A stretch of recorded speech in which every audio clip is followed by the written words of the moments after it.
तोडलं तर काहीतरी त्याचं हे घडतं असं, म्हणजे त्याच्यासोबत काहीतरी वाईट आमच्याच वडिलांनी पहिलं आमच्या आवताला लागायचं म्हणून ते एक पाणी तोडली होती, तर त्यांचा काहीतरी गुडघा धरला होता, आजी सांगायची. पूर्वी इथं कुऱ्हाड होती, आता हे खोड वाढत गेल्यानंतर त्याच्यात म्हणजे गडप झाली. आणि एखादी बाळंतीण स्त्री इथं राहावी आणि शत्रूचं आक्रमण सहज होऊ नये म्हणून त्याला हे कोणतं तरी पाण्याचं टाकं वाटावं म्हणून थोडंफार पाणी ठेवणं, तंबू तेवढ्या पुरता काढून टाकणं आणि आतमध्ये स्त्रीची व्यवस्थितपणे प्रसूती होईल अशी एक आयताकृती एक दिवाण आहे पूर्णपणे. त्याच्यावर एक विहीर होती, त्या विहिरीमध्ये एखादी काठी बुडवली, ती जर कोणाला मारली ती ओली काठी, तर त्या माणसाचा मृत्यू होऊ शकतो. आतमध्ये थोडं भुयारासारखं भाग आहे, तिथून आपल्याला पुन्हा बाहेर त्या बाजूला इकडे निघता येतं. का अरे तू तुझ्या मार्गाला तू उठून जाय, अरे तू हे तुझ्या मार्गाला तू उठून जाय, आम्ही आलो आहो, तू पुढे चाल. नमस्कार मंडळी, स्वागत आहे आपलं उलगडा या प्रवासामध्ये. अज्ञात जगाच्या शोधामध्ये आपण निघालेलो असताना आज एक अशा ठिकाणी येऊन पोहोचलेलो आहोत जिथे मानवी अस्तित्वाचे हजारो वर्षापूर्वीच्या अवशेष आपल्याला बघायला भेटतात. सातवाहन कालखंड ते यादव कालखंडाचेही अवशेष आपल्याला या ठिकाणी बघायला भेटतात.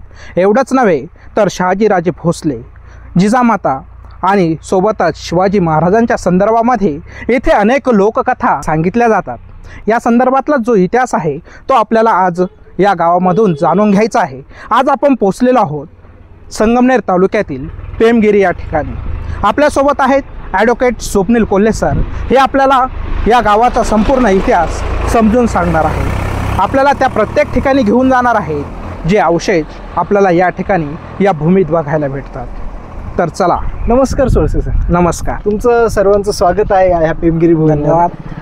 तर आपण या ठिकाणी आज आलेला आहात, प्रवेश केला आहे गावामध्ये. तर या ठिकाणी जो आपल्याला हे बोर्ड दिसतात, तर इथून आपल्याला डाव्या बाजूला जर गेलो तर गावठाणातील मारुती मंदिरापासून ते महावट वृक्षाकडे आपल्याला जाता येतं आणि इथूनच उजव्या हाताने हा जो रस्ता जाणार आहे तर तो हा आपल्या मागे दिसणारा शहागड किल्ला आहे. तर तिथे वरपर्यंत डांबरी रस्त्याने आपल्याला जाता येतं. तसेच इकडच्या येळुशी दऱ्यातील एका उंच धबधब्याकडे सुद्धा आपल्याला जाता येतं आणि मोरदारा धरण आणि तेथील धबधबे सुद्धा डाव्या हाताला असलेल्या महावट वृक्षाच्या वरच्या भागात आहेत. तर नक्कीच तर तेही आपल्याला पाहता येतील. हे असं निसर्ग संपन्न असलेलं पेमगिरी गाव आज आपण स्वप्नील कोल्हे सरांच्या माध्यमातून बघणार आहोत. इथे फक्त इतिहासच नाही तर निसर्गाचा सुद्धा चमत्कार आपल्याला बघायला भेटतो.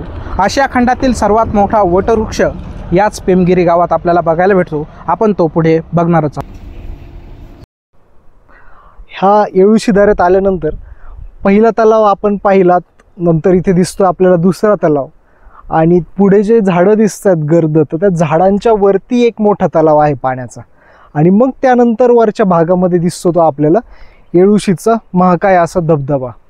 पावसाळ्यात पाणी असताना खूप रौद्र रूप असतं ह्या पाण्याचं आणि ते जे पाणी पडतंय तर ते तिथून खालच्या ह्या सर्व बाजूच्या शेतांसाठी उन्हाळ्यात सुद्धा वापरता येईल असं, कारण तिथे पाझर पाण्याचं खूप मोठ्या प्रमाणावर आहे. त्यामुळे ते पाणी कॅनल, छोट्याशा दगडी कॅनलने असं वाहत खाली शेतांपर्यंत नेलं जातं. तर मित्रांनो, आपण गुहेकडे जाताना, पेमगिरीतील या गुहेकडे जाताना आपल्याला हे बाबा भेटले. त्यांचं नाव आहे काय नाव बाबा? सीताराम तुकाराम आगीवले. ते आपल्याला खऱ्या अर्थानं या गुहेपर्यंत जाण्याचा जो काही मार्ग आहे त्यांच्या माध्यमातून आपल्या लक्षात येतं. कारण या ठिकाणी आपण आल्यानंतर कोणत्या मार्गाने जायचं जंगलामध्ये आपल्याला काहीच समजत नाही, परंतु हे बाबा आपल्याला भेटले त्यामुळं आपल्याला अगदी त्या गुहेपर्यंत जाण्याचा मार्ग जो आहे तो यांच्यामुळे सुखकर झालेला आहे. तर हे बाबा आपल्याला त्या गुहेपर्यंत घेऊन जात आहे. बाबा, या गुहेपर्यंत तुम्ही गेलेले का? हो, आम्ही ते तिथं शेळ्या वगैरे चारतोय. हां. किती मोठं अंतर आहे ते रुंदी का? हां. त्या गुहा किती मोठी? साधारणतः 15 ते 20 फूट. म्हणजे लक्षात घ्या, 15 ते 20 फूट एवढं मोठी गुहा त्या ठिकाणी आहे. म्हणजे 2 ते 3 कुटुंब त्यामध्ये आरामशीर राहू शकतील एवढी मोठी गुहा त्या ठिकाणी आहे आणि हे वैभव आहे या पेमगिरी गावात. तर बघूया. तर त्यांच्यासोबत आपण पुढे जाणार आहोत. सोबतच आपल्याला खास मदत करणारे ॲडव्होकेट स्वप्नील कोल्हे सर आहे. त्यांच्यासोबत आपण हा पेमगिरी बघत आहोत. अजून खूप काही बघायचं आहे, ही तर सुरुवात आहे. अजून आपल्याला अनेक ठिकाणी दाखवणार आहे या पेमगिरीचं वैभव, त्याच्यातून आपल्या लक्षात येणार आहे. तर चला. बाहेर आहे ना? हां. बाहेर याच्यामध्ये आपण कुठे गेलो ना, हां, तर आपण प्रसिद्ध तेवढे ना. हा काय? ओळख काय तशी भरपूर या 7 गावांमध्ये. आता आपण ह्या परिसरात जेव्हा आलोय, तुम्ही हा. पाहताय इकडे खूप गर्द झाडी आहेत आणि तशीच धबधब्याजवळही अगदी गर्द झाडी आहेत. तर बाबा ह्या ठिकाणी आपण ज्या एका गुहेकडे चाललोय याच्याबद्दल तुम्ही सांगितलंच, हो. परंतु अजून 2 गुहा या ठिकाणी आहेत हो, तुमच्या 2. निरीक्षणात. हा 2 गुहा आहेत ना. तर त्या कुठे आहेत इथं या ठिकाणी? तर त्या धबधब्याजवळ आहेत. धबधब्याजवळ हा. ती कशी चौकोनी आकाराची का नाही, गोल? तिरकोणी आकाराची. त्रिकोणाची. एक तिरकोणी आकाराची आहे आणि एक मिडियम आकाराची, म्हणजे आपण नागमोडी जे म्हणतो ना. नागमोडी तशी. हो तर अशी. त्रिकोणी आकाराची जी धबधब्याजवळ आहे तिची आतमधील रुंदी लांबी कशी असेल, किती फूट? ती साधारणतः 10 ते 25. 10 ते 25 फुटाची ती गुहा आहे. आणि दुसरी जी तुम्ही आता म्हणतात ती हा. कुठे असेल? ती दुसरी म्हणजे या डोंगराच्या पलीकडून. डोंगराच्या पलीकडून आहे. हा. पण ती टापऱ्याला आहे, वर वर चढून टापऱ्या. जावं लागतं. अच्छा, तिथं जाण्यासारखं असं आहे का फक्त व्यवस्थित. नॉर्मल मध्ये जाता येतं. बर बर. ती साधारणतः आहे ना, हा. ती 8 बाय 15 आहे. अच्छा, तर एवढ्या आहेत. तर आपण या ठिकाणी आलोय कारण या ठिकाणी आपण मधला जो भाग आहे इथे पाणी वाहतं, झरा आहे. या ठिकाणी त्या झऱ्याजवळ अशा छोट्या छोट्या गली आहेत, छोटे कुंड्या. खड्डे आहेत, कुंड्या आहेत म्हणतात. तर त्या कुंड्यामध्ये असं गोल कुंड्या असल्यामुळे पाणी साचतं. आणि माझ्या असं लक्षात आलं की हे असं का केलं असं इथे कोणी जंगलामध्ये. तर ते जंगलातील प्राणी पक्षी हा. पाणी पिण्यासाठी उन्हाळ्यामध्ये पाणी कमी असताना ते साचून राहतं आणि ते पक्षी पितात. बरोबर. तर हा एक मला कुतूहल होतं जाणून घेण्याचं आणि त्यामुळे आपण या ठिकाणी आलोय. तर याला काही इतिहासाचाही काही भाग आहे का, की इथे कोणी आलं आणि तिथे काही बांधकाम करण्याचाही प्रयत्न केला गेला का, असाही भाग असू शकतो का? तर ह्या गुहा काय असतील, ह्या गुहांमध्ये तेव्हाचे राहणारे लोक इथे का राहत असतील, नेमकी कोणत्या कालखंडात ते ह्या ठिकाणच्या गुहांमध्ये राहत असतील. तर हा खूप कुतूहलाचा भाग आहे इतिहासातला. आणि पूर्वीची जी वसाहत होती डोंगरांमधली, तर ती बहुधा अशाच ठिकाणी असेल जिथे कोणी सहज येऊ शकणार नाही. तर चला मग आपण ती बाबा आपल्याला ती गुहा दाखवणार त्या ठिकाणची, आपण ती जाऊन पाहूयात. आणि सर्व संरक्षणासह आणि कधी आपण जंगलात जाताना थोडंसं एक चालता बोलता गेलं आणि आवाज करत गेलं तर कोणतेही हिंस्र प्राणी तुमच्या जवळ येणार नाहीत अशी शक्यता राहते त्या ठिकाणी. तर मित्रांनो, अशा प्रकारे आम्ही हा जो काही गड आहे, हा डोंगर आहे, तो डोंगरवरती चढण्याचा प्रयत्न केला आहे. आणि जवळजवळ आम्ही हा डोंगर पूर्ण चढत आलेलो आहोत. अगदी 50 फुटाचं अंतर बाकीवरती राहिलेलं आहे. आम्हाला सहकार्य करणारे बाबा आणि आमच्यासोबत आलेले आमचे मित्र महेश चिंदे सर हे वरती पोचलेलं आहे. मित्रांनो, गुहा शोधत आम्ही आता या बेलदाऱ्यामध्ये आलेलो आहोत. बाबा याच्या संदर्भातली जी काही माहिती आहे ती आपल्याला सांगताय. त्यांनी अत्यंत कठीण अशी ही चढाई असलेला ही वाटे, त्या वाटेने आम्हाला इथपर्यंत घेऊन आले. अजून जी मुख्य गुहा आहे ती अजून याच्या वरच्या टप्प्यात आहे, पण इथपर्यंत येताच आमची नाकीनऊ आली. अत्यंत कठीण मार्ग आहे, पायरी नाही, काही नाही, एकदम निपुलता सटका मार्ग, वरून पाणी खाली पडतं आहे. आणि त्या अशा मार्गातून आम्ही वरती येण्याचा प्रयत्न केला आहे. आणि हे वरती आल्यानंतर ही जी गडद आहे, गडद म्हणजे इथं जनावरं वगैरे बसण्याचं ठिकाण, माणसांना निवारा करण्याचं ठिकाण, त्या ठिकाणी येऊन पोचलेलं आहे. याच्या संदर्भातलं बाबांना यापूर्वीचा जो काही याच्या संदर्भातली माहिती आहे ती बाबा आपल्याला सांगणार आहे. याच्या आधी असं पूर्णपणे का मोठी होती, पण पावसाने हे होऊन ती झिजले गेलेली आहे, जागा थोडी कमी झालेली आहे. तर त्या ठिकाणी जनावरं राहण्याचं ठिकाण आणि शेळ्या गुऱ्या बसण्याचं ठिकाण अशी ही गडद आहे. तर त्या गडदेला आता बरेच कालावधी जाऊन ती झिजल्या गेलेली आहे, तरी भरपूर जागा आहे. इथं तुम्हाला काही संपर्कात प्राण्याचा काही आला का, कधी बिबट्या वगैरे दिसला काही? बिबट्या तर अवश्य मस्तपैकी हवेत राहतोय. आणि इतर जनावरं येते, तर जनावरवाले ते पहिले त्या गर्दीमध्ये चौकशी करतात आणि तरच ते हे होतात. नाही तर ते जर पुढं जनावरं लावले तर तो बिबट्या धरल्याशिवाय राहत नाही. तुम्हाला यायचं असलं तुम्ही काय काळजी घेता? आम्हाला यायचं असलं तर आम्ही फक्त आरडाओरडा एवढंच करतो का अरे तू तुझ्या मार्गाला तू उठून जाय, अरे तू हे तुझ्या मार्गाला तू उठून जाय, आम्ही आलो आहो, तू पुढे चाल. म्हणजे बघा इथं बिबट्या प्राणी हिंस्र प्राणी असण्याची दाट शक्यता आहे. बाबा म्हणतात की इथं ते त्यांचा निवाराच हे आहे.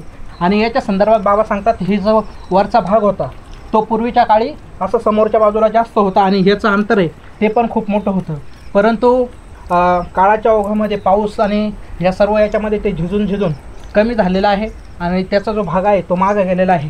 आणि सध्याच्या स्थितीत ही अशी गडद त्या ठिकाणी आपल्याला बघायला मिळते. परंतु पर्यटकांनी या ठिकाणी येत असताना काळजीपूर्वक येणं त्या ठिकाणी महत्त्वाचं ठरतं. तर आपल्यासोबत स्वप्नील सर तुम्हाला याच्याबद्दल काही बोलायचं आहे? आपण ह्या येळूशी धरत आलोत आणि निसर्ग येथील अजून गुहा आपल्याला पाहण्यासारखे आहेत, परंतु त्या गुहांपर्यंत पोहोचण्याची जागा खूपच अवघड अशी आहे. आपण ह्या गडदीपर्यंत येऊन पोचले. गडद म्हणजे एकदम अंधारमय अशी जागा. इथं सावली आपण पाहू शकता, बसण्यासाठी खूप मोठी जागा आहे. थोडी वरची माती येऊन इथं पडल्यामुळे ती उताराची झालेली आहे. तर आपण या ठिकाणी जनावरं चारणारे म्हणता येईल किंवा पशुप्राण्यांना बसण्यासाठी ही अशी जागा ह्या ठिकाणी आपण ह्या गडदीच्या खाली ही जी कपार आहे या ठिकाणी ही बसण्याची सर्व जागा आहे गुरांसाठी. आपण जर वर पाहिले ह्या डोंगराच्या टॉपला तर तिकडे पिंपळगाव माथा हे गाव आहे. तिथूनही बरेचसे लोक ये जा करतात. वरच्या भागात रस्तासुद्धा आहे आणि पलीकडच्या बाजूला सावरतळ आणि मग चन्नापुरी आणि हायवे टोल नाका आहे. तर तिथूनही मुरमाचा रस्ता आपल्यापर्यंत इकडे आलेला आहे. अशा प्रकारे इथं पाणीसुद्धा खूप झिरपतं आहे. थंड असं वातावरण या ठिकाणी आहे. ही पेमगिरीमधील येळूशीमधील ही गुहा आहे. पुढे जाऊन ती वेगळ्या मार्गाला जातून दिसते आपल्याला. तेवढं जाणं शक्य दिसत नाही आहे, तरी आपण जिथपर्यंत शक्य होईल तिथपर्यंत जाऊयात.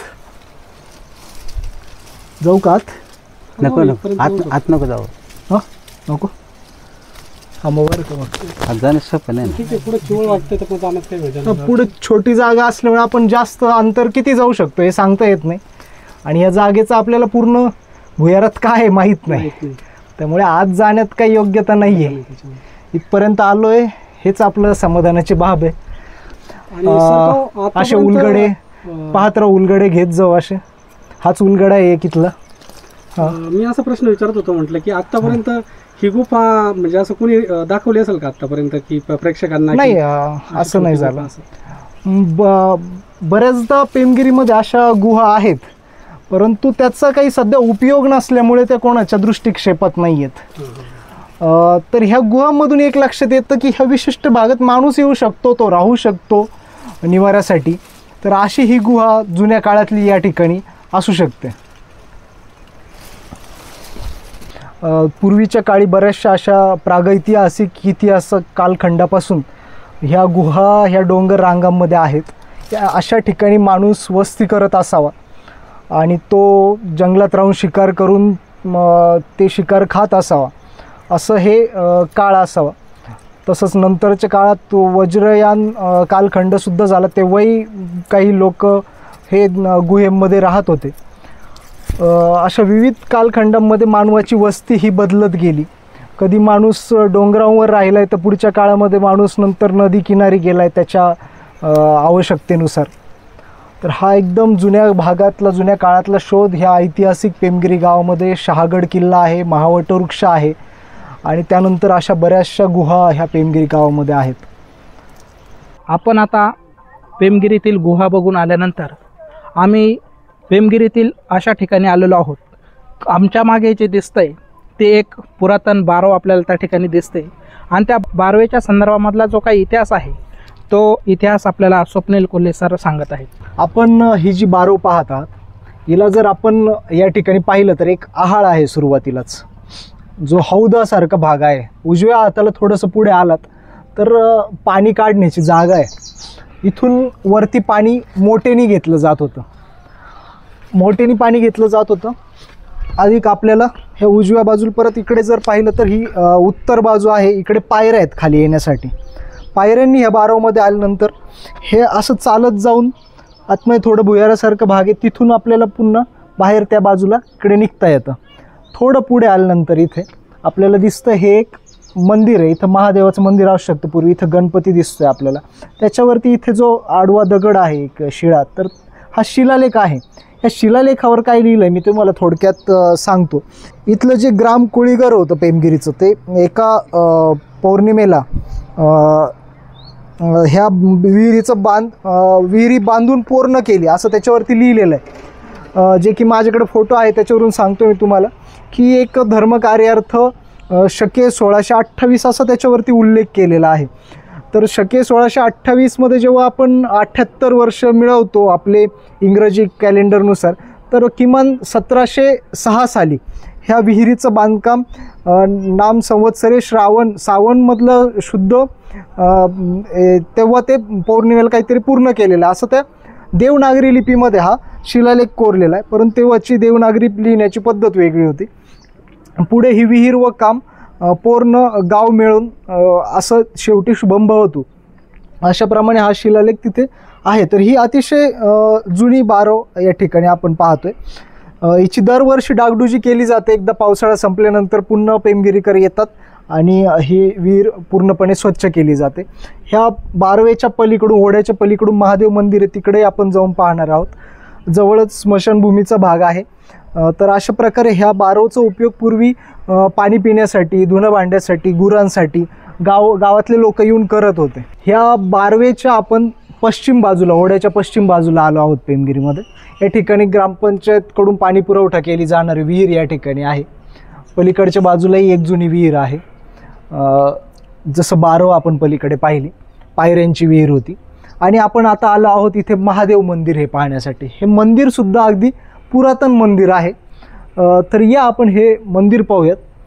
या ठिकाणचं हे जे बाजूला गणपतीचं मंदिर आहे, तर नेहमी गणपतीची सोंड ही आपण पाहतो की उजव्या हाताला वळलेली असते. परंतु या ठिकाणी पाहिल्यानंतर गणपती देवाची सोंड ही आपल्या डाव्या हाताला वळलेली दिसते आपल्याला. त्याचप्रमाणे इथे नंदीसुद्धा अगदी सुरेख रेखीव पद्धतीने आहेत. नंदी महाराज आहेत. आपण जर ह्या मंदिराकडे पाहिलं तर याचं जी सजावट आहे पूर्ण जुन्या पद्धतीने दगडी अशी ही सजावट केलेली दिसते. जुन्या प्रकारात छोटा दरवाजा आहे. आतमध्ये पिंड आहे. तुम्ही जर आत जाऊन पाहाल इथे तर ही पिंड जी दिसते, तर पिंडीच्या डाव्या बाजूला तिथे वर शिलालेख दिसतो आपल्याला एक. जसं बारवमध्ये आपण शिलालेख पाहिला तसाच तिथे सुद्धा तो देवनागरी लिपीमध्ये शिलालेख लिहिलेला आहे. जवळपास हे शिवकालानंतर बांधलेले दोन्ही पण ठिकाणं आहेत, बारव आणि महादेव मंदिर. सर, आपण अनेक मंदिरांमध्ये जातो, त्यावेळेस ज्यावेळेस महादेवाच्या मंदिराच्या ठिकाणी जातो त्यावेळेस आपल्याला खाली दैत्य आणि इकडे वरती गणेशाची मूर्ती लावलेली आपल्याला दिसते. परंतु ह्या मंदिराचं निरीक्षण केलं असता आपल्याला या ठिकाणी गणेशाची प्रतिमा लावलेली दिसत नाही, किंवा त्याचं काय कारण असू शकतं? इथे सुद्धा नाहीये किंवा आतमध्ये सुद्धा असते प्रत्येक महादेव मंदिरात, तिथे नाहीये. तर आपण पाहिलं सुरुवातीला तर गणपती मूर्ती बाहेर आहे या ठिकाणी. हा, म्हणजे हे विशेष या ठिकाणी आपल्याला बघायला भेटतं. बरोबर. आणि लोकांमध्ये या मंदिराच्या संदर्भामध्ये काही लोककथा प्रचलित आहे, त्या संदर्भामध्ये काय सांगाल? असं म्हणतात की ह्या परिसरामध्ये एक विहीर होती. त्या विहिरीमध्ये एखादी काठी बुडवली, ती जर कोणाला मारली ती ओली काठी, तर त्या माणसाचा मृत्यू होऊ शकतो, असं त्यावेळेस निरीक्षणात काही लोकांच्या पाहण्यात होतं, असं लोककथा आहे. तर त्यानंतर असं म्हटलं जातं की ह्याच ठिकाणी मग ती विहीर बुजून मंदिर बांधण्यात आलं काय, असंही त्या कथेमध्ये म्हटलं. म्हणजे कदाचित आपल्याला हे मंदिर आपल्याला आत्ता श्रद्धेचं स्थान आहे. या ठिकाणी विधिवत पूजा करून हे मंदिर तयार केलेलं आहे. अगदी. आणि सर्व लोक ह्या मंदिराची अगदी भक्तिभावाने पूजा करत असतो. आपल्याला माहित आहे की जे शंकर जे असेल किंवा महादेव असेल, यांना त्या ठिकाणी रुद्र रूप ते ज्यावेळेस धारण करत असतात त्यावेळेस त्यांच्याकडे विष पचवण्याची सुद्धा शक्ती त्यांना मिळत असते, असं आपण अनेक कथांमधून, अनेक पुराण ग्रंथांमधून बघितलेलं आहे.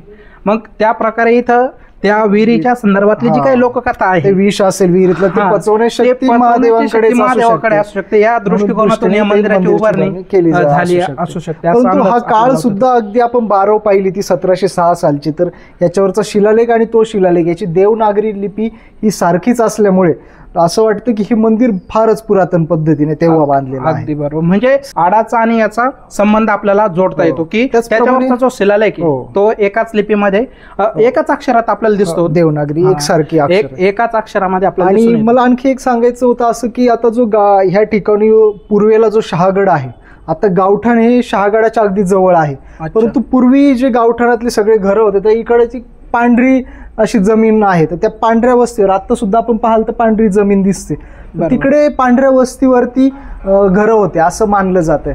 आणि त्यानंतर तोफगोळा जो काही किल्ल्यावरून होत असेल तो कुठून उडून या ठिकाणी येऊन पडू नये म्हणून ते गाव किल्ल्याजवळ घेतलं गेलं असं. हा, म्हणजे किल्ल्याच्या जवळ घेतलं गेलं. हो. गोळा लांब हा, त्याच्यापर्यंत आणि जाऊन- आता सुद्धा गावातील प्रत्येक जनजातीय सर्व आलुतेदार बलुतेदार गावामध्ये आपल्या पेमगिरी गावामध्ये राहत असतात. मित्रांनो, ही जी याच्या संदर्भामध्ये जी काही विहिरीची जी काही कथा सांगितली जाते याचा कोणताही ऐतिहासिक पुरावा आपल्याला सापडत नाही किंवा तशी कुठे नोंद नाही, परंतु येथील जी काही लोककथा आहे ती लोककथा मात्र आपल्याला विचार करायला भाग पाडते. तर मित्रांनो, आपण अनेक गावांमध्ये जातो आणि त्या ठिकाणी आपल्याला अनेक प्रकारच्या विरगळी बघायला भेटतात. अगदी तशाच प्रकारच्या विरगळी या पेमगिरी गावामध्ये आपल्याला बघायला भेटतात. अशा अनेक विरगळी आहेत गावामध्ये. हां, अशा अनेक विरगळी या ठिकाणी असल्याचं स्वप्नील कोल्हे सर आपल्याला सांगताय. याला एक चौथारा केल्याचं आपल्याला दिसून येतं. म्हणजे याला- यांचं स्थान या ठिकाणी होतं हो. हे याच्यावरून आणि इथे निश्चित होताना आपल्याला दिवा दिसतं. लावायला सुद्धा जागा दिसते अशी. अगदी बरोबर. ही जी विरगळ आहे ही आपल्याला अत्यंत अल्प प्रमाणात बघायला मिळते की याच्यामध्ये एक बॉक्स खोपा कोनाड आहे. केल्यासारखं आपल्याला दिसतं की त्याच्यामध्ये दिवाबत्तीची सोय केली जाऊ शकते. अशा प्रकारची ही विरगळ तर इथे या ठिकाणी दिसून येते. नेमकी एखादी माहिती सांगण्यासाठी इथे चौकोन आहे की एखादी समाधी होती की काय याबाबत आपण व्यवस्थित सांगू शकत नाहीत, परंतु ह्या गोष्टी गावामध्ये बऱ्याच ठिकाणी आहेत. असंच एक उंच दगड मारुती मंदिरासमोर आहे, तो पण आपण पाहणार आहोत. त्यावरती चित्र कोरलेले ते आपल्याला व्यवस्थित दिसून येतात, ते सुद्धा आपण पाहूयात. आपण जे पाहतोय गावातून हे वाडे घरं, तर हे जुन्या अवशेष आहेत घरांचे. आणि या ठिकाणी आपल्याला जुनं मंदिर पण दिसतंय. इथे लक्ष्मीनारायण मंदिर आहे. इकडे एक स्मारक आता स्वातंत्र्य सेनानी प्रल्हाद दीक्षित बाबांचं स्मारक केलेलं आहे दीक्षित सरांनी. गावात खूप स्वातंत्र्य सेनानी सुद्धा होऊन गेली ज्यांनी स्वातंत्र्याच्या लढ्यामध्ये सहभाग घेतला होता. ह्या गावामध्ये जसं बारव पाहिले आपण तसेच वाडे सुद्धा आहेत. तर त्या वाड्यांमध्ये आड आहेत, पाण्याची आड, छोट्या गोल गोल विहिरी आहेत. अशा प्रकारे हे गाव अगदी पुरातन काळापासून या ठिकाणी व्यापारी वसाहत होती. मारवाडी लोक सुद्धा या ठिकाणी राहत होते. असं आता सध्या शुक्रवारचा बाजार भरतो गावात. ह्या गावामध्ये आजूबाजूचे खूप लांबवरून लोक बाजारासाठी येत होते. त्याचप्रमाणे इथला जो चुना आहे, आपण मगाशी जे येळूशिदारा पाहिला, त्या येळूशिदाऱ्यातला चुना गडावरती वापरला गेलाच भिंतींसाठी, तसं तो सुपा ओतूर ह्या भागात सुद्धा तो लोक डोक्यावर घेऊन जात होते. आपण शहागडाच्या वरच्या टप्प्यावर आलोय. इथून वरती शहागडाचा पूर्ण टॉप पोर्शन चालू होतो. तर ह्या भागामध्ये ह्या चढाला आहे का डाव्या हाताला ही एक दगडी भिंत दिसते. ही म्हणजे ह्या गडाची वेस होती. गडावर उरलेला हा एकमेव अवशेष आहे की जो सांगतो की ही भिंत म्हणजे एक गडाचा भाग आहे, हा बुरुज आहे. तर याचं एक साधं उदाहरण जर इथं पाहिलं, हे दगड जिथं आहेत, तर आता ह्या दगडाचा हा चौकोनी भाग कट केलेला आहे. तसाच ह्या खाली इथे सुद्धा हा भाग आहे जो कट केलेला दिसतो आपल्याला. तर हा एकात एक दगड रोवण्यासाठी हा भाग इथे असे हे दगड आहेत बरेचसे. आणि इकडे एक भात खाचराचा सगळा भाग आहे जो पूर्वी इथे सीताफळ होते पण आता सगळे सुबाबूळ झाले. तर त्याच्यामध्ये सुद्धा असे खूप चौकोनी दगड पडलेले आहेत. तर ह्या पूर्ण शहागडावरती पूर्णपणे सगळीकडे वस्ती होती. आपण वर गेल्यानंतर पाहणार आहोत की तिथं कसे पाये आहेत जुने घरांचे. त्यावरून लक्षात येईल का आता आधी फक्त पेमादेवी मंदिर आणि त्या समोरचं टाकं पाहायचो, परंतु तिथं आपण जे अवशेष पाहू त्यावरून लक्षात येईल का संपूर्ण गडावरती एक खूप मोठी वस्ती ह्या गडावरती होती. तेव्हा ह्या गडावर सुरुवातीला जेव्हा येतो इथं गाडी लावण्याची व्यवस्था आहे. तर या ठिकाणी आल्यानंतर आपल्याला हे टाके दिसतात, पाण्याचे टाके आहेत. आपण हे पाहू शकतो की इथं 1 ते 2, पुढे तिसऱ्या टाक्याच्या समोर पेमादेवी मंदिर आहे आणि पुढे 4थं टाक आहे. तर ह्या 4ही टाक्यांचे भाग हा बाहेर जेवढा दिसतो तेवढाच आतमधल्या भागात आहे. म्हणजेच पेमादेवी मंदिराचा खालचा जो भाग आहे तर तिथे सुद्धा पाण्याचं टाक आहे. म्हणजे त्याच्यात जाण्यासाठी जो रस्ता आहे तो जे मगाशी जे बाळंतरीचं टाकं पाहिलं त्याला जे खांब आहेत तशाच खांबांची इथं रचना आहे आणि त्या खांबांमधून आतल्या भागात आपल्याला जाता येतं. बाहेर हे जवळपास आता 2 परस असेल तर आतल्या भागात ते 3 ते 3.5 परस आहे. जे खूप खोल भाग आहे आतला आणि स्वच्छ पाणी असतं बऱ्याचदा. म्हणजे आपल्याला हे दिसतं एवढंच नाही तर आतमध्ये सुद्धा आहे. त्याचा जमिनीखाली आहे. जमिनीच्या खाली तिकडच्या बाजूला भाग गेलाय. आणि जुने आम्ही जेव्हा बऱ्याचशा जुन्या काळापासून लोक इथे येतात तेव्हापासून या टाक्यातलं पाणी आम्ही पित असायचो. आता सध्या पिण्याच्या पाण्याची व्यवस्था वर केलेली आहे. ही दीपमाळ आहे या उजव्या हाताला आणि आपण पुढे आता मंदिरात जाऊयात. या ठिकाणी हे पेमादेवी मंदिर आहे. आता हे जे मंदिर आहे हे कोणत्या कालखंडातलं मंदिर आहे? आता कालखंड तसे इथं शिलालेख कोरलेला नसल्यामुळे आपल्याला सांगता येत नाही, तरी पण ह्या टाक्यांची रचना पाहून मंदिराची रचना पाहून बऱ्याचदा असं लक्षात येतं की हे पुरातन आहे. परंतु ह्या ठिकाणचा इतिहास हा यादव सातवाहन काळापासूनचा आहे किल्ल्याचा. म्हणजे जर हे टाके वगैरे आपल्याला बघून लक्षात येतं की हे सातवाहन यादव कालखंडातील टाके, तर या मंदिराची निर्मिती देखील त्याच कालखंडामध्ये झालेल्या असू शकते असं आपल्याला म्हणता येईल. अधिक इथे शहाजी महाराज सुद्धा राहिले. अच्छा. तर शहाजी महाराजांनी इथे स्वराज्याचा संकल्प केला, एक प्रकारे राज्यच चालवले 1632 ते 1636 या कालखंडामध्ये. म्हणजे आता हे आपल्या समोर हे जे टाका आहे या टाक्याचा भाग इकडं खालीपर्यंत आहे. ह्या मंदिराच्या खाली पण पाण्याचं टाक आहे आणि त्या टाक्याच्या वरती मंदिर उभं आहे. या मंदिराचं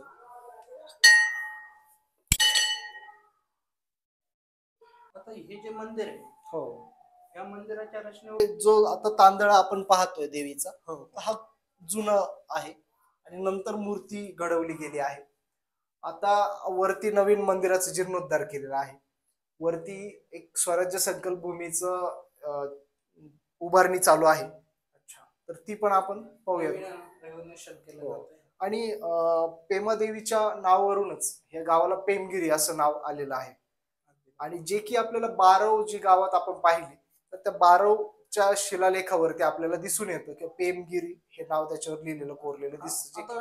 याच्या संदर्भात बऱ्याच हे पेमगिरीला नाव पडलेले दिसतात. जसं काही मी पुस्तकात वाचताना बघितलं का भीमगड असेल किंवा शहागड असेल किंवा पेमगड असे पण आपल्याला इतिहासात उल्लेख सापडतात.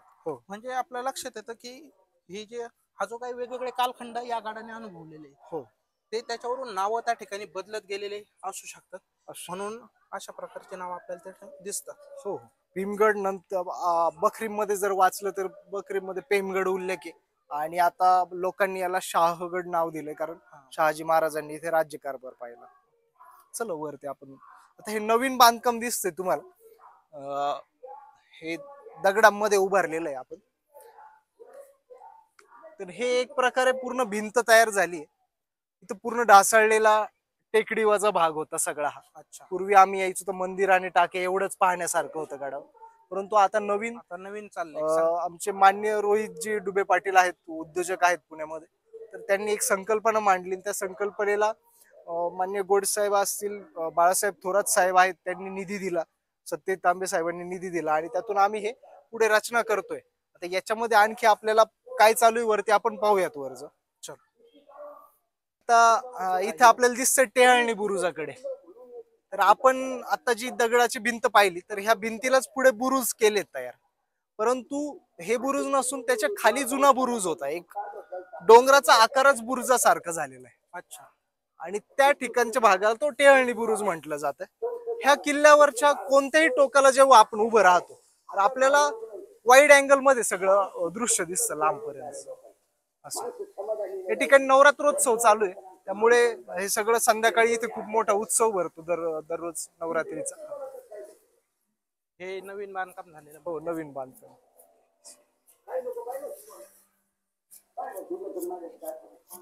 मंदिरात जाऊया. आपण पाहूयात मंदिरात.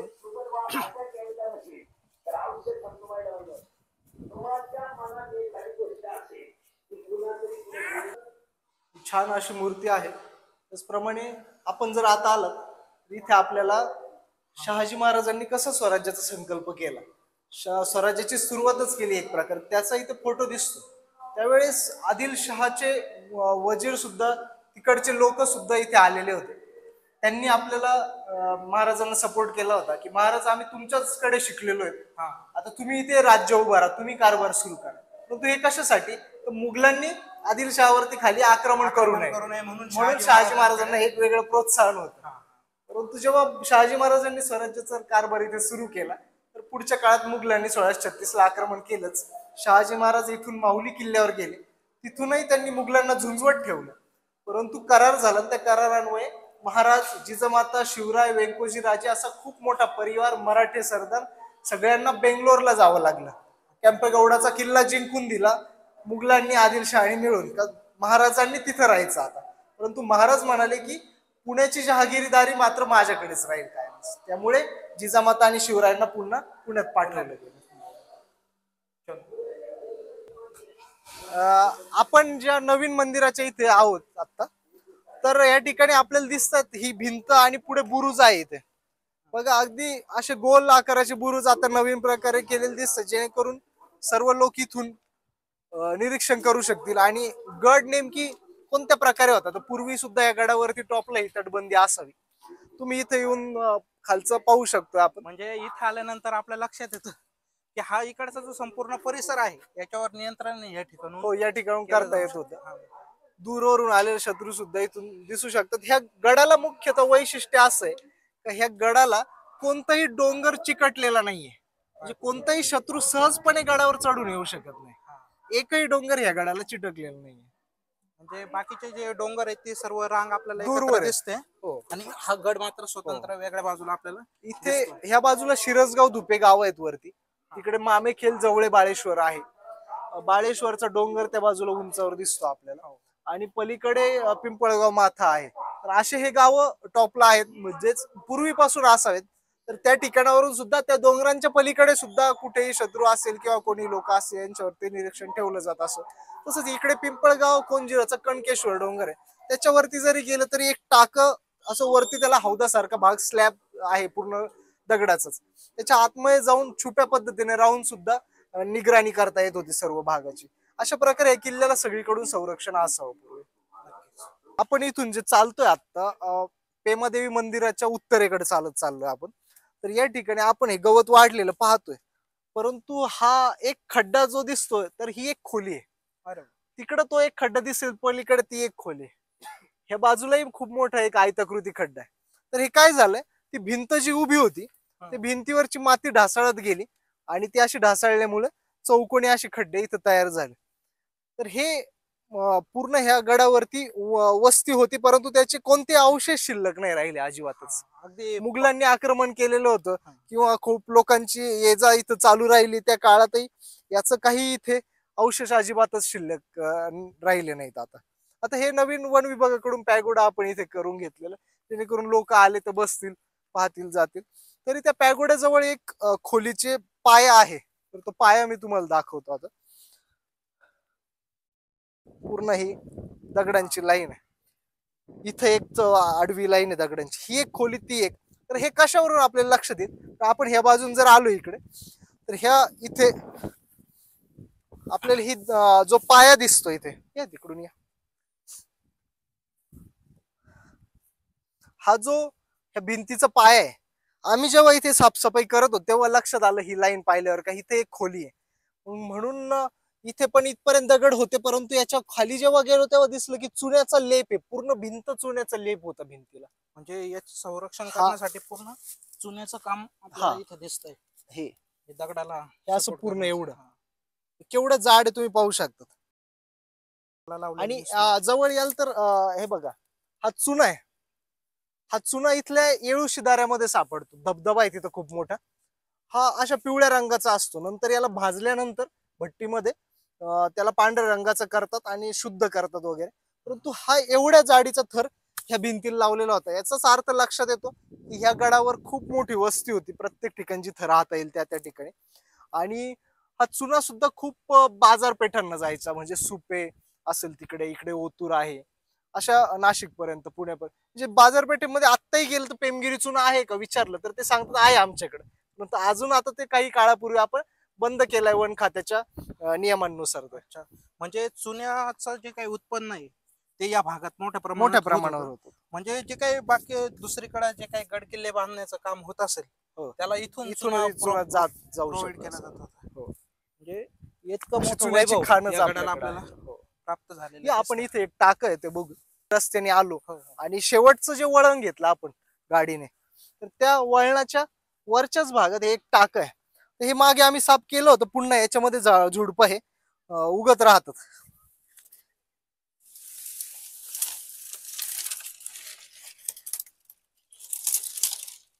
आता आपण पाहतोय की हे टाक्यांमध्ये बाकी टाके स्वच्छ आहे, परंतु एक छोटे टाका असल्यामुळे आपण लोक येऊन कचरा टाकतो, हे झाडं झुडपं उगवतात. जेव्हा जेव्हा आपल्याला जमेल तेव्हा साफसफाई करा, याच्यामध्ये कचरा टाकत जाऊ नका मित्रांनो. त्यामुळे अतिशय घाणेरडी अवस्था या ठिकाणी तयार होते आणि आपलं जे वैभव आहे आपलं मराठ्यांचं, तर ते अशा प्रकारे नष्ट होतंय. एका बाजूला आपण मराठी हिंदुत्वाचा जागर करत असताना ह्या प्रकारची जर अवस्था आपली असेल तर मग आपण पुढच्या पिढीला काय दाखवणार आहे, असा प्रश्न आपल्या पुढे नक्कीच उभा राहतोय. तर आपण हे जे टाकं पाहतोय तर याच्याच बाजूला आम्ही हे एकदा साफ केलेलं होतं, बऱ्याच जेव्हा जेव्हा शक्य तेव्हा साफ करतोय, परंतु याच्याच बाजूला ह्या ठिकाणी पायऱ्या आहेत. आता ह्या झुडपामध्ये, परंतु ह्या पायऱ्या हे खालच्या रस्त्यापासून वर येण्यासाठी, नवीन माणूस आला की तो ह्या पायऱ्यांनी जर आला तर ह्या टाक्यातलं पाणी घेऊन इथं पाय धुवू शकत असेल. म्हणजे अशी या पाण्याची टाक्याची व्यवस्था तेव्हाची असू शकते. कोरोना काळ थोडा संपत आल्यानंतर आम्ही लोक मुलं काही भेटलो आणि विचार केला की हे टाक्याची माती आपल्याला त्या खांबापर्यंत दिसते, तर आपण थोडंफार याला साफ करू. साफ करताना ती माती कडक असल्यामुळे कधी आम्ही खोल जात नव्हतो, परंतु ह्यावेळेस विचार केला की आपण टिकाव आणि खोऱ्याने जास्त खोल जायचं.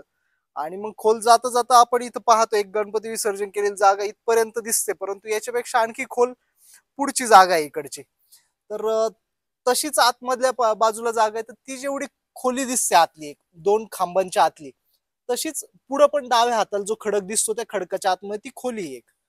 तर हा 2 खांब्यांचं जे टाकं आहे, तर हे टाकं नसून एक खोली, तर ती कशी, तर मी तुम्हाला थोडक्यात दाखवतो की इथे हे जे चौकोनी असे होल आहेत, या ठिकाणी पण चौकोनी होल येते. तर ह्या होलांमध्ये बांबू रोवून, मध्ये एक उंच बांबू रोवून असं तंबू केला जात असावं. आणि ह्या ठिकाणी हे पाणी साचलं तरी ते बाहेर काढलं जात असं, वरून बाजूला काढून दिलेलं तो वरून येणार पाणी. आणि एखादी बाळंतीण स्त्री इथं राहावी आणि शत्रूचं आक्रमण सहज होऊ नये म्हणून त्याला हे कोणतं तरी पाण्याचं टाकं वाटावं म्हणून थोडंफार पाणी ठेवणं, तंबू तेवढ्या पुरता काढून टाकणं आणि आतमध्ये स्त्रीची व्यवस्थितपणे प्रसूती होईल अशी एक आयताकृती एक दिवाण आहे पूर्णपणे. त्याच्यावर जर प्रसूती झाल्यानंतर जी स्वच्छता करायची त्यासाठी उतार आहे, उताराने पाणी एका कोपऱ्यात जाऊन साठू शकतं. आतमध्ये दिवे ठेवण्यासारखे कोनाडे आहेत, दिवे ठेवण्याची जागा. अधिक ह्या खालच्या टाक्यातून वर चढण्यासाठी काही खाचा तिथे उजव्या बाजूला केलेल्या आहेत, जेणेकरून आतल्या टाक्यामध्ये आपल्याला जाता येतं. उन्हाळ्याच्या दिवसामध्ये जेव्हा कधी आपण जर इथे आलो तर ते पूर्णपणे थंड असं वातावरण त्या दोन्ही पण खोल्यांमध्ये असतं या ठिकाणचं. तर असं हे शहागडावरचं बाळंतणीचं टाक आहेत. याचबरोबर 14 विविध टाके आहेत. प्रत्येक टाक्याचा वापर ह्या गडावरचा वेगवेगळ्या प्रकारे असावा असं ह्या टाक्यांकडे बघितल्यानंतर, त्यातली आतली रचना पाहिल्यानंतर असं लक्षात. तर हे जे काही टाका आहे हे बाळंतींचा टाका आपण बघितलं, परंतु ह्या गडासोबत हे जे काही शहागड आहे या शहागडासोबत शहाजी महाराज आणि जिजामाता यांचा इतिहास जोडला जातो. आणि सोबतच शिवाजी महाराजांच्या संदर्भामध्ये देखील लोककथा इथे सांगितली जाते की शिवाजी महाराजांचा जन्म इथे होणार होता, परंतु तो शिवनेरीवर झाला हे आपण इतिहासात बघतो. जर कदाचित इथे बाळंतीचं टाक होतं तर ही जी काही जिजामाता शिवाजी महाराजांच्या जन्माच्या वेळी इथं आल्या असतील किंवा राहिल्या असतील याच्या संदर्भात आपण जर विचार केला तर ते सत्यता याच्यावरून आपल्या निदर्शनास येते. ही लोककथा आहे की जिजामाता या ठिकाणी राहिल्या शिवरायांच्या जन्माच्या आधी पेमगिरी किल्ल्यावर, त्यानंतर त्या शिवनेरीवर गेल्या, असं अनेक लोक बोलत असतात. आणि याच एक प्रत्यय मला लिंगेश्वर देवस्थान, इथे लिंगदेव गाव आहे पुढच्या बाजूला, तिकडे गेल्यानंतर आला होता एकदा, की तिथले लोक म्हणाले की जिजामाता जेव्हा पेमगडावरून शिवनेरीला जात होत तेव्हा आमच्या ह्या लिंगेश्वर देवस्थानात आल्या, इथे दर्शन घेतलं आणि मग त्या पुढे गेल्या. म्हणजे अशीच ही लोककथा जर आपण एक एक गाव पुढे गेलो तर आपल्याला ती लक्षात येऊ शकते, की मग त्यावरून आपल्याला तो एक शोध घेता येऊ शकतो, धांडोळा घेता येऊ शकतो त्या गोष्टीचा. परंतु हा आपण जे टाकं पाहिलं बाळंतणीचं, तर याच्यावरूनही आपल्याला तो अंदाज येतो की या ठिकाणी सुद्धा जिजामाता राहिल्या असू शकतात. सोळसे सर, आपण हे बाळंतणीचं टाकं इथं पाहिलं, ही माहिती घेतली. ह्या किल्ल्याचा बाकी जो भाग आहे तो तुम्हाला मी आता दाखवतो. चला तर आपण आता हे जे बाळंतणीचं टाकं आहे, तर हे गडाच्या पूर्वेला परंतु काहीशा दक्षिण भागामध्ये आहे. आणि इथं हे पाहिल्यानंतर आपण इथं पाहू की ह्या ठिकाणी एक खोली होती ह्या सपाट भागावरती. तर ह्या खोलीचे काही अवशेष होते, पडझड झाली खूप सारी, म्हणून ती काढण्यात आली, एक सपाट जागा करण्यात आली हळूहळू. परंतु आपल्याला जर पाहायचं असेल तर या ठिकाणी आपल्याला ही उखळ दिसते, जी बऱ्याचशा जुन्या घरांमध्ये उखळ असायची. ही खाली खोल आहे, जवळपास 1-1.5 फूट खोल आहे, पण माती पाणी येऊन ती भरून जाते काय. तर या ठिकाणी खोली होती आणि जे काही धान्य पिकवलं जात असेल कुठं किंवा भाताच्या साळी असतील तर त्या साळी याच्यात टाकून त्या कुटल्यानंतर त्याच्यातून तांदूळ भात व्यवस्थित आपल्याला काढता येत होता. यानंतर आपण इथं जर आणखी एक टाक आहे ते पाहूयात. तर ते टाका असं जोड टाकेत, पाणी शुद्धपणे खाली पोहोचावं अशी एक व्यवस्था त्याच्यामध्ये तयार केलेली आहे. तर ती कशी, तर पाहू आपण इथून. दिसतं हे टाके सगळे. ह्याची स्वच्छता मागे आम्ही केली होती काही दिवसापूर्वी. तर हे जे टाकं दिसतं आपल्याला, हे पाणी जे इथपर्यंत साठतंय, तर आज पाऊस झाल्यामुळे इथं ओललंय. आपण परवाच इथं येऊन गेलेलो होतो तेव्हा हे कोरडं होतं. पाणी साठतं, इथं माती अडते बरीचशी, ह्याच्यात जवळपास 1 फूट पर थर साचलाय आता. तर ती माती अडते, संतपणे पाणी पुढे सरकतं, पुन्हा इथे माती अडते, त्या मातीमध्ये काही गवत उगवलं वगैरे, परंतु इथं पुन्हा एक खाच आहे. म्हणजे इथं पुन्हा माती अडून खाली जाते. आणि बऱ्याचदा स्वच्छ पाणी जर असेल तर त्या स्वच्छ पाण्यात उन्हाच्या प्रकाशामुळे शेवाळ तयार होतं. तेच शेवाळ थोडं बाजूला केलं तर अगदी हे स्वच्छ पाणी असतं. म्हणजे ही व्यवस्था जी निर्माण केलेली आहे, तर पाणी फिल्टर होऊन खालीपर्यंत यावं, याला पायऱ्या केलेल्या दिसतात आपल्याला. इथे एक चाळणी सारखा भाग आहे का, माती आली तरी याच्यात आडेल. खाली 3 पाट आहेत त्याच्यामध्ये आतमध्ये पाण्यामध्ये, तर त्याच्यावर बसून आपल्याला ते पाणी व्यवस्थित पद्धतीने घेता येईल असं. आतमध्ये पाणी घेण्यासाठीची व्यवस्था ह्या पायऱ्या उतरून गेल्यावर.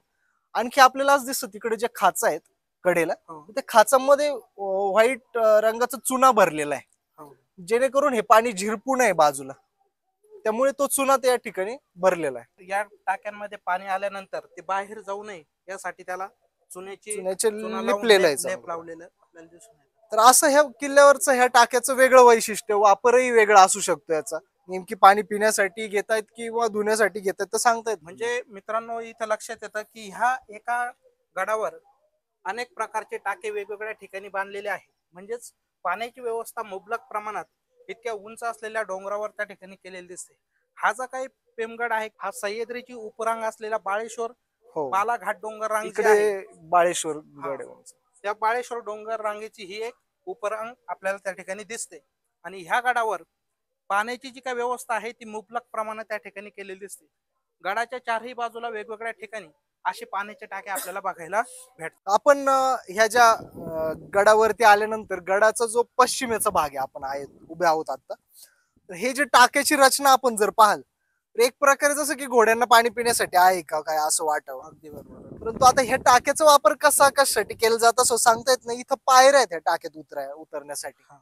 आपण जर त्या बाजूला आलो, इकडे ह्या टाक्यात पाणी कसं येतं ते दाखवतो मी तुम्हाला. या ना, इथे दिसतंय पाण्याचे ओघळ दिसतात आपल्याला हे बरेचसे. तर इथून आल्यानंतर हे आम्ही साफ केलं अशा या नळ्या, याच्यातून व्यवस्था आहे. की वरून जे पाणी येतंय त्या सगळ्या पठारावरून ते व्यवस्थित याच्यामधून खाली यावं यासाठी.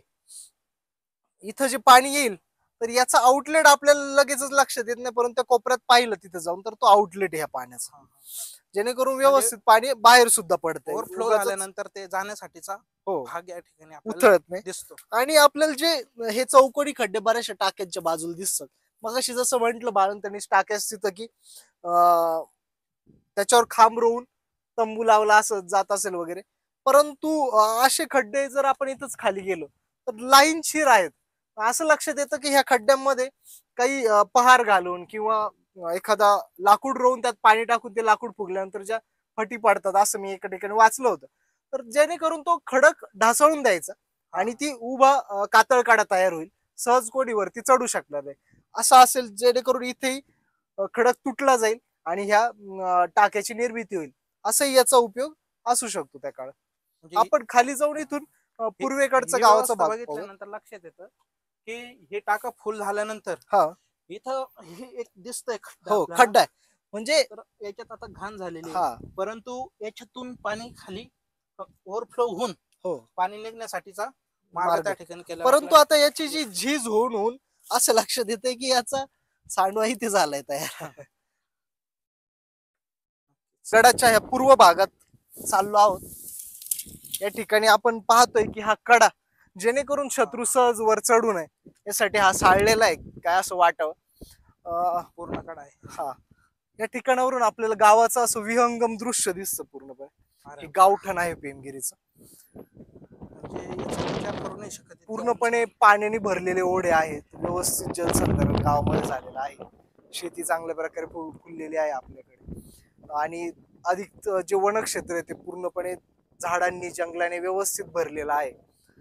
त्यामुळे अगदी नयनरम्य असा परिसर आणि एक चांगलं जीवन जगण्याची इथं संधी लोकांनी इथं भेटत असते. म्हणजे हा जो कडा बघितल्यानंतर लक्षात येतं आपल्याला कोणाला वरती येण्याचा, शत्रूने वरती येण्याचा जरी प्रयत्न सहज. केला तर त्याला ते शक्य नव्हतं. आता असा तेच कडा या ठिकाणी जर आपण दिसतो. पाहिलं, आपण जिथं उभे तिथं हे जे गवत आहे हे जर गवत मी असं उपटलं, गवत जर उपटलं असं तर ह्या ठिकाणी हा एवढा मोठा चौकोनी खड्डा दिसतो. हा एकच नाही, ते तिथंही असू शकतो.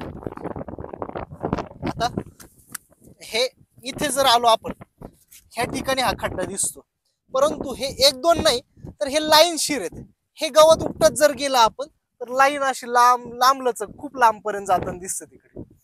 तर एवढा मोठा हा कडा अजूनही ढासळायचा बाकी ठेवलेला असू शकतो.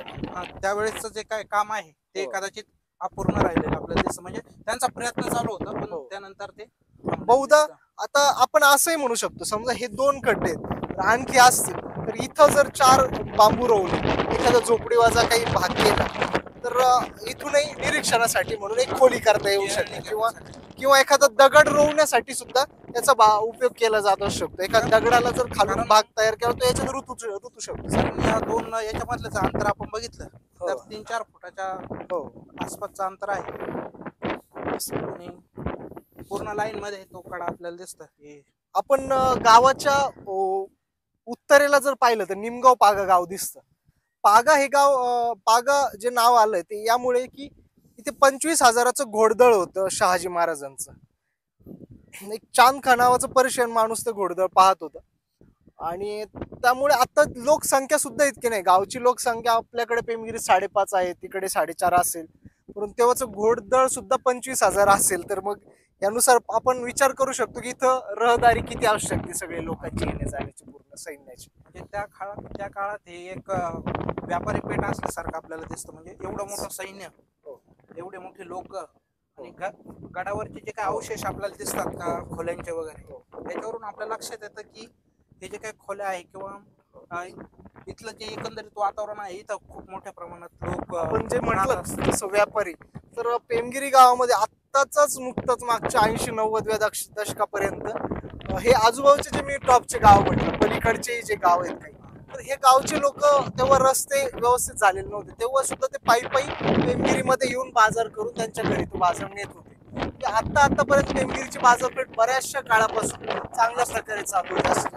अधिक येथे शिकण्यासाठी सुद्धा मुलं, इथे हॉस्टेल होतं, त्या ठिकाणी बाहेरून मुलं इथे शिकण्यासाठी खूप येत होते. 1860 सालापासून इथे शाळा चालवली जाते गावामध्ये. त्यानंतर मारुती मंदिरामध्ये शाळा भरवली जाते. आपण ते मारुती मंदिर सुद्धा खाली गेल्यानंतर पाहू. म्हणजे शिक्षणाची व्यवस्था अगदी स्वातंत्र्याच्या कालखंडाच्या अगोदरपासून या गावाला लाभलेली आहे. एक विशेष आपल्याला या गोष्टीवरून लक्षात येतं. आपण हा जो पेमगिरी जो काय आहे त्या पेमगिरीवर, शहागडावर, भीमगड असे वेगवेगळे नावं या गडाला पडलेले आपल्याला दिसतात. आणि या गडावर आपण आलेलो होतो. इथला संपूर्ण परिसर आपण बघितलेला आहे. परंतु ह्या भागाचं जे काही विशेष वैशिष्ट्य आपल्या लक्षात येतं की या गडाला स्वराज्य संकल्प भूमी असं म्हटलं जातं. नेमकं शहाजी महाराज इथे थांबले म्हणून स्वराज्य संकल्प भूमी. खरं तर शिवाजी महाराजांचा जन्म आपण बघितला का शिवनेरी किल्ल्यावर झाला आणि त्यांचं बालपण त्या परिसरात गेलं असं आपण इतिहासामध्ये बघितलेलं आहे. परंतु ह्या परिसराला, या गडाला स्वराज्य संकल्प भूमी असं का म्हटलं गेलं, याचा मागचा काही इतिहास? शहाजी महाराज हे तेव्हाचे संस्कृत तिसरे पंडित असावेत त्या काळातले, असं विश्वास पाटील त्यांच्या अभ्यासामधून म्हणतात. आणि शहाजी महाराजांनी जी राजमुद्रा शिवाजी महाराजांना दिली ती सुद्धा संस्कृत मध्ये आहे. शहाजी महाराजांनी इतकं प्लॅनिंग पुढच्या काळातलं करून ठेवलेलं होतं की आपलं स्वराज्य कसं असावं, तर ते केलं. ते निजामशाही संपुष्टात आणली. निजामशाहीचे इथंच राहून ते वजीर राहिले आणि त्यांनी आपल्याच मराठा सरदारांना घेऊन इथून सुरुवात केली.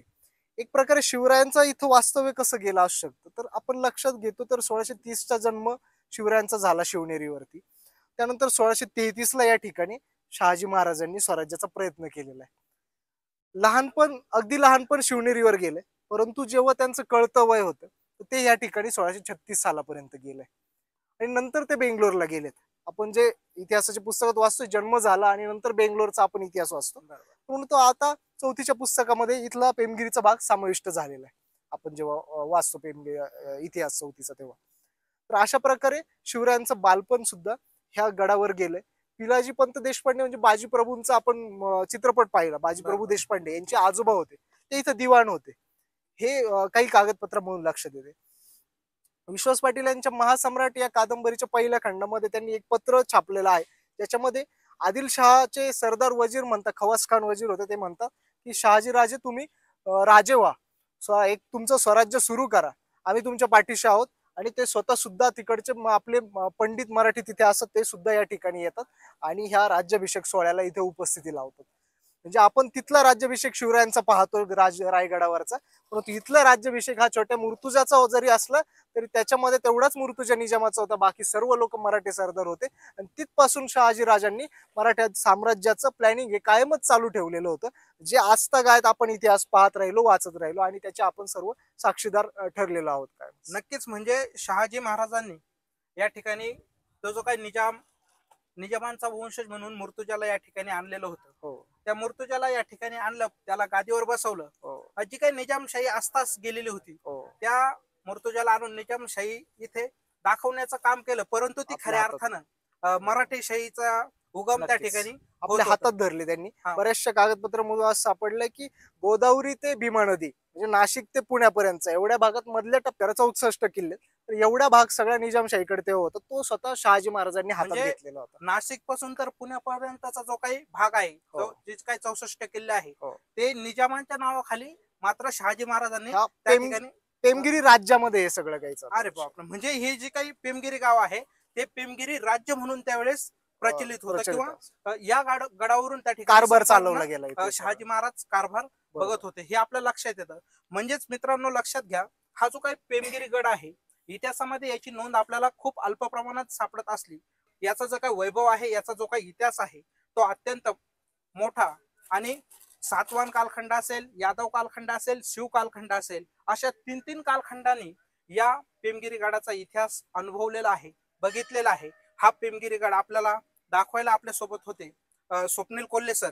त्यांनी आपल्याला हा संपूर्ण परिसर त्या ठिकाणी फिरून दाखवलेला आहे आणि त्याच्या संदर्भातला जो काही इतिहास आहे तो देखील त्यांनी आपल्याला सांगितलेला आहे. त्याबद्दल मी त्यांचे आभार व्यक्त करतो.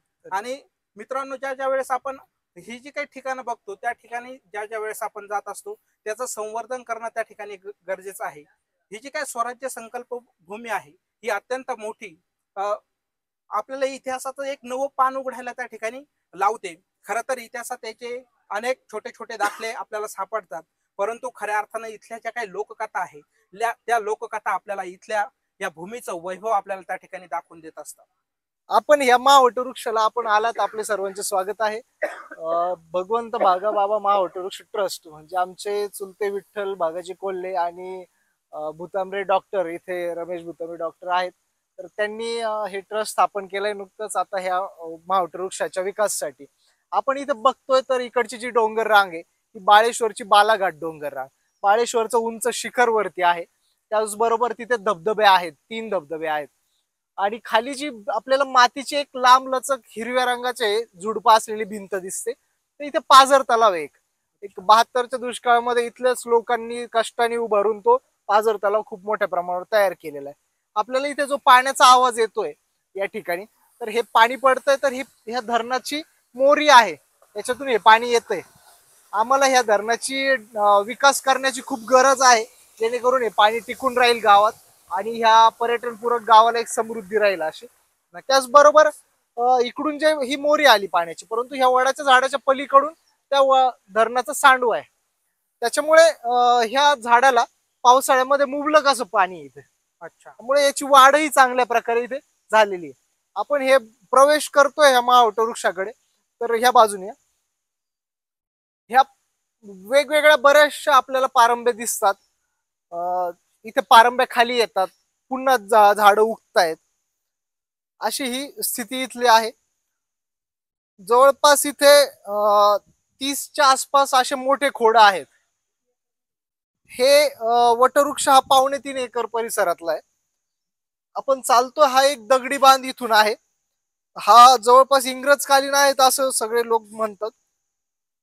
दगडी बांधाच्या खाली आम्ही कोल्हे परिवाराचे शेत आहेत. इथे भूतांबरे परिवार इथे शेती बघतात. तरी पण आपण पाहत असाल तर इथे बघा शेती त्या पारंबीपासून पुढे चालू आहे. अच्छा. आणि तिथून इकडे हे गवत आहे, म्हणजे तेवढी जागा वडाला ह्या झाडाला वाढण्यासाठी सोडून दिलेली आहे. कारण ह्या वडाच्या झाडावर गावकऱ्यांची खूप मोठी श्रद्धा आहे. अच्छा. आता आपण इथून प्रवेश करूयात मंदिराकडे. जाकमत बाबाचं मंदिर आहे खाली. तर वेगवेगळे फलक सुद्धा आपण इथे लावलेले होते की माहिती का घरात एक मुलगी असणं म्हणजे सौभाग्य, असं वट पौर्णिमेच्या निमित्ताने लावले. कारण वट पौर्णिमेला ह्या झाडाला आपल्या जिल्हाभरातून अनेक महिला इथे येतात. इथे पूर्ण हे यात्रेचं स्वरूप आलेलं असतं. जवळपासचे शेत सगळे वावर पार्किंगने फुल झालेले असतात. आपण जेव्हा ह्या वडाकडे आलोय आता, तर इथे बघत असाल खूप सारा पालापाचोळाही असतो. देवाच्या आत जवळचा साफ केला जातो, परंतु बाकी पालापाचोळा तसंच ठेवतो, कारण त्याचं कुजून खत होतंय. अच्छा. पुन्हा ते झाडाला मिळतंय. नक्की. इथे जर आपण बघाल तर हे मंदिराजवळ आलोय आपण, एका जाकमत बाबांचं मंदिर. तर या ठिकाणी मोठं खोड आहे वरती, जर आपण पाहिलं तर झाडाचं सर्वात मोठं खोड आहे इथं. त्याचबरोबरीने इथे जुन्या मूर्ती सुद्धा आपल्याला दिसतात. ह्या मूर्तीवर आपण पाहिलं तर टोप आहेत, जिरे टोप आहे, तलवार आहे हातात, घोड्यावर बसलेल्या आहेत त्या मूर्ती. त्याचबरोबर त्या मूर्तींमध्ये जर बारकाईने पाहिलं तर वेगवेगळे काही ठिकाणी महिला आहे, काही ठिकाणी मुलं सुद्धा सोबत आहेत. या प्रकारे आपल्याला असं लक्षात येतं की जुनं जे सैन्य दल असेल त्यातले जे वीर असतील ते वीर इथे येता येता जाता जाता त्यांना वीर मरण आलं असेल, त्यांचे इथे वीरगळ उभारली गेली असू शकते तेव्हाची.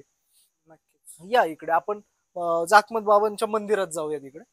आता हे जे मंदिर आपल्याला दिसतंय ह्या जाकमत बाबांच्या इथं त्यांचं देवस्थान निर्माण झालंय. हे एकदम त्या खोडातच कसं याच्यात मंदिर घेतलं? नक्कीच नक्कीच सांगतो. या ठिकाणी जाकमत बाबा आणि जाखई या दोघांचे मंदिर उभारलेले. आपण जर मूर्ती पाहिली तर लक्षात येतं वाघ आहे तिथे, बाबांच्या हातात कुऱ्हाड आहे. इकडे जाखई त्यांची बहीण आहे, बहिणीच्या हातामध्ये एक लोटा आहे पाण्याचा, छोट मडका आहे. तर जेव्हा जाकमत बाबा ह्या परिसरातील जंगलामध्ये त्यांचे शेळ्या चरत होते आणि वाघांनी त्यांच्या शेळीवर हल्ला केला, तर त्यानंतर ते पुढे जी काही कथा घडली, तर ती कथा आपण इथेच जे वाल्मिक काका आमचे आहेत, विठोबा, मगाशी आपण नाव ऐकलं वाल्मिक कोल्हे, तर ते आपल्याला माहिती छान पद्धतीने आपल्याला इथे सांगतील का काय झालं होतं त्या मूर्ती अनुसार. आपण त्यांच्याकडूनच विचारूया. तर काका, हे जे काही वटवृक्ष आहे हे एवढं मोठं वटवृक्ष आपल्याला दिसतंय, आणि या वटवृक्षाच्या मध्ये हे एक जाकमत बाबा हे देवस्थान आहे, हे कसं निर्माण झालं नेमकं? जाकमत बाबा म्हणजे हा शेळी वळणारा एक पैलवान गडी होता रामोशी समाजाचा. तिथे वरतीच राहतात ते. इकडे जंगलात शेळ्या चरायला गेला होतो, त्यांनी त्याची वाघाने शेळी पकडली. जाकमत बाबांची शेळी एका वाघाने पकडली. त्यांनी ती पाहिले वाघाने पकडली, पण त्याची तो तसाच घरी सांगायला गेला वडिलांना की बाबा म्हणजे शेळी धरली वाघाने. बाबा त्याच्या खूप रागवले आणि पैलवान गडी रामोशीच्या पोटी जन्माला आला म्हणे, घरी सांगायला आला तो बांगड्या भरल्या का तिथंच ते मारायचे, ते सोडवायचे शेळीला, तर घरी सांगायला चाललं म्हणे. त्याला तो राग आला, त्यांनी वाड्यावर कुऱ्हाड घेतली, सोबत कुत्र्याला घेतलं आणि पुन्हा जंगलात गेला तर पाहतो वाघ शेळी खातोय, त्याला लाल करले त्यांनी. वाघ असतो, वाघ जे असे जंप घेतली तर गळा धरणार, त्यांनी डायरेक्ट कुऱ्हाड घातली. जाकमत बाबांनी डायरेक्ट वाघाच्या कुऱ्हाड टाकली, वाघ खाली पडला. मागून लयच कुत्र होतं ते, त्यांनी बोचकायला सुरुवात केली. त्यांची झटपट बऱ्याच वेळ चालली, तो खाली हावर खाली येऊन पडले डोंगरात तिथे. आणि संध्याकाळची वेळ होती, घरी एकटीच बहीण ती आपली ओट्यावर येत जरा मारते. बाबा रागवलाय भावांना म्हणून तिला ते रावे ना, तिनं लोटा घेतला एक तांब्या भरून आणि गेली जंगलात दिशेने जाकमत बाबांकडे त्यांना शोधायला. ती मोठमोठ्याने आवाज देते, बाबा म्हणजे भाऊ. तर भाऊ काही प्रतिसाद देत नाही. मिड टाइम काय होतं, तिला असे रक्ताचे डाग दिसतात दगडावरती. त्याची ती माग काढत खालपर्यंत येते पार. तिथं बघते तर भाऊ एक पडलेला आहे, एका साईडला वाघ पडलेला आहे, एका साईडला कुत्रा आहे. ती भावाजवळ गेली आणि भावाला सिगत हलवली. भाऊ तर भाऊ गेलेला. तिला एकदम असंही झालं, संपवलेलं. वाघ पण मेलेला. जाकमत बाबांनी वाघाच्या कुऱ्हाड टाकली होती, त्यांची झटापट झाली. ते तिघे पण मेलेले. ते भावाजवळ गेली, ते भाऊ करते, भाऊ गेला. त्याला एकदा असह्य झालं, तिने जो तांब्या आणला तो डायरेक्ट डोक्यात मारून घेतला स्वतःच्याच. ते कानसुळात बसला आणि ती मग तडफडून मेली. तेव्हा इथं काय असा रोड नव्हता मोठा, सिंगल पावलाट एका दुसरा माणूस दिवसातून जायचा. त्यामुळं मग ती पण तिथंच गेलेली. कालांतराने मग वडाच झाड असं 500-600 वर्षापूर्वीच आहे, आणि या घटनेला 200-250 वर्ष झाले असतील.